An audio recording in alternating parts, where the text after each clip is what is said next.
Isaiah chapter 33. Distress and help. Woe to you, O destroyer, you who have not been destroyed.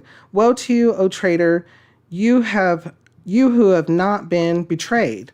When you stop destroying, you will be destroyed. When you stop betraying, you will be betrayed. O Lord, be gracious to us. We long for you. Be our strength every morning, our salvation in time of distress. At the thunder of your voice, the peoples flee.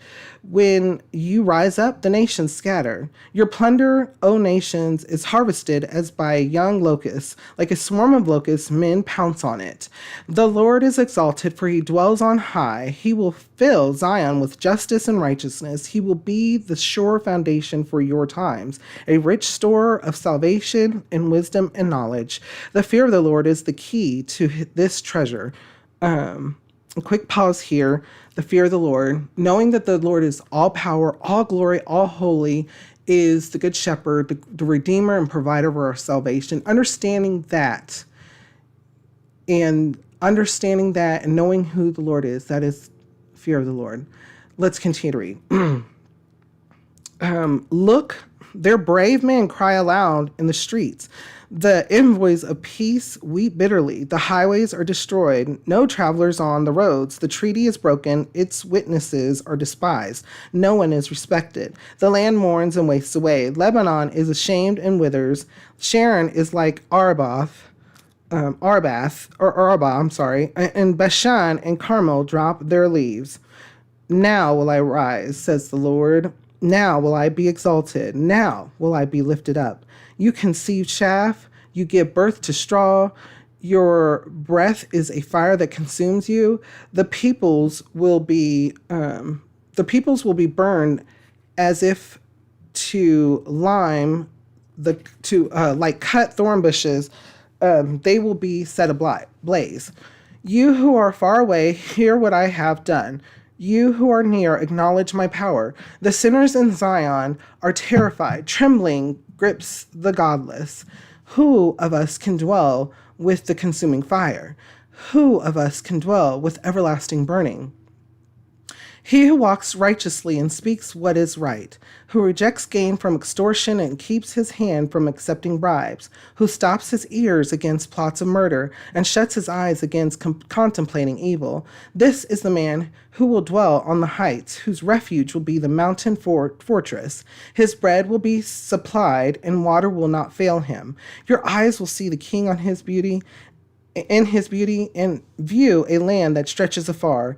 In your thoughts you will ponder the former terror.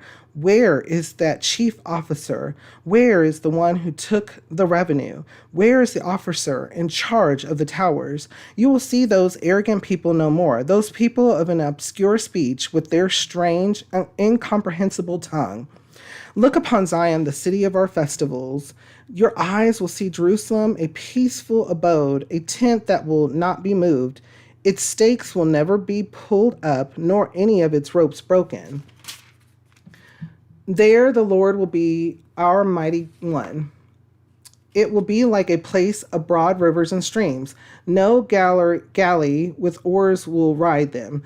No mighty ship will sail them. For the Lord is our judge. The Lord is our lawgiver. The Lord is our king. It is he who will save us. Your rigging hangs loose. The mast is not held secure. The sail is not spread.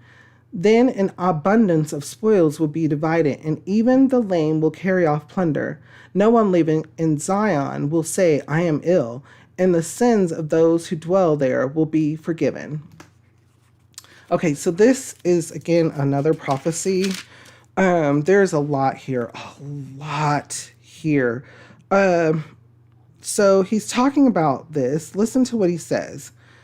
The Lord is exalted, for he dwells on high. He will fill Zion with justice and righteousness. He will be the sure foundation for your times, a rich store of salvation and wisdom and knowledge. The fear of the Lord is the key to this treasure. So knowing who the Lord is, all power, all glory, all holy, the good shepherd, the redeemer, the provider of our salvation. And that is what Isaiah is telling the people of Israel, that turn to him, follow his commands. He is going to be the protector. He's going to provide for you. He's going to be your shield. He is love. And he has created all of this and for the purpose to bless his people. And so here is Isaiah just really, really giving it to them. And then he goes on, look, their brave men cry aloud in the streets. The envoys of peace weep bitterly. The highways are deserted. No travelers on the roads. The treaty is broken. Its witnesses are despised. No one is respected. The land mourns and wastes away. He's telling that because he's telling them what's going on. Why are things doom and gloom in Jerusalem, in Israel? Why are things not going as planned, not going as what it was going? And Isaiah is telling them this is the reason why, because you're not worshiping the Lord. You're not understanding who the Lord is. You're not giving the Lord giving the Lord glory, giving control back to the Lord, relying on the Lord. And so they're trying to rely on themselves. And obviously that hasn't worked. Obviously relying on Egypt or whatever has not worked.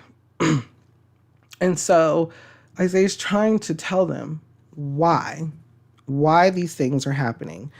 And so bringing past to present, in our lives, there are many times in our lives where we might be on a journey in life. We may have a goal, we may have something, and we hear that we always call it a little voice in our head. This might not be right. There might be concern about this. This may be the wrong direction.